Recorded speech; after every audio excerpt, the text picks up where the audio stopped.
for today's gulay guys ay magluluto tayo ng ginataang papaya. Ayan. Ito guys, hinugasan natin, binalatan natin, hinugasan, tinanggal ng buto at saka yung mga puti-puti dun sa papaya. Tapos hiniwa natin and then nilamas natin sa asin, hinugasan natin at pinigaan natin ng water kasi maraming water yan guys.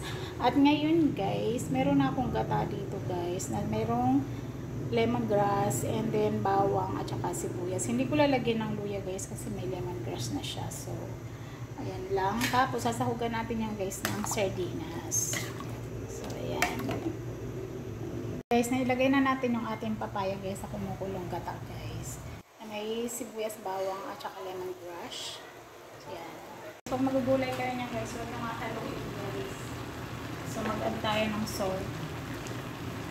Huwag yung hahaluin guys, ganyan lang talaga siya. So, hintayin lang natin mawala yung gata niya guys. Tapos ilalagay natin yung panghuling gata at saka yung iba pang sangkap. Pa guys, yung sangkap natin sa pagluto ng gatang papaya, ayan yung huling gata natin guys. May sili at sibuyas pa rin siya. Tapos sardinas and then yung malunggay. So, ayan. Maya-maya natin ilalagay yan guys.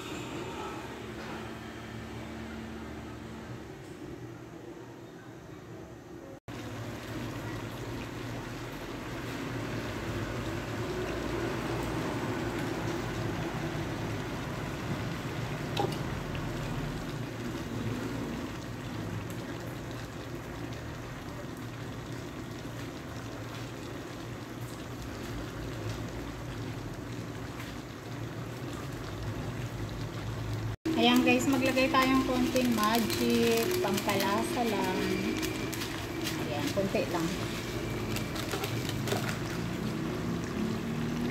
Takpan uli natin, hindi pwedeng haluin guys. Nanat silalim guys kasi na tututong.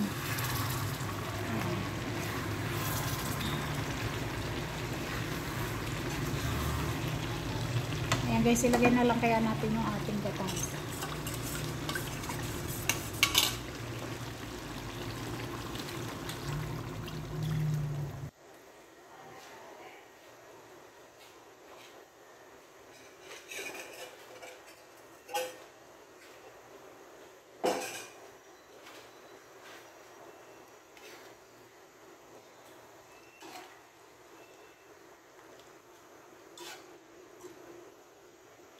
Sarap guys.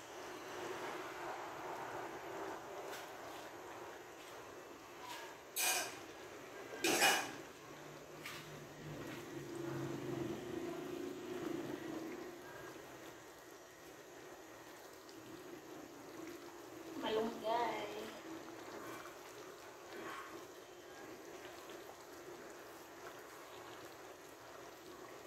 Hindi ko din namihan yung malunggay guys kasi mga kumain.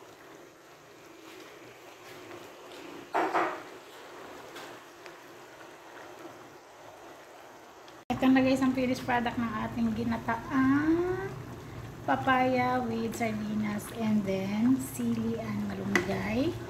Nilagyan na natin yan ng lemongrass guys. So ayan na. Wow, ang yummy guys. Yung tamang malunggay lang ilalagay nyo guys. So ayan ang paan ng manok guys, yung lemongrass. Tamang malunggay lang ilalagay nyo guys para hindi mapait. So ayan. Itong finished product guys ng ating ginataang papaya.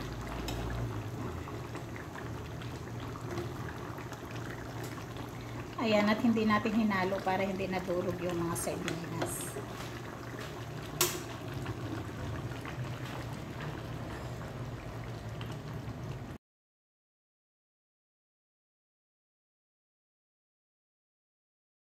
Guys, ang finished product ng ating ginataang papaya with sardinas malunggay. Ayan.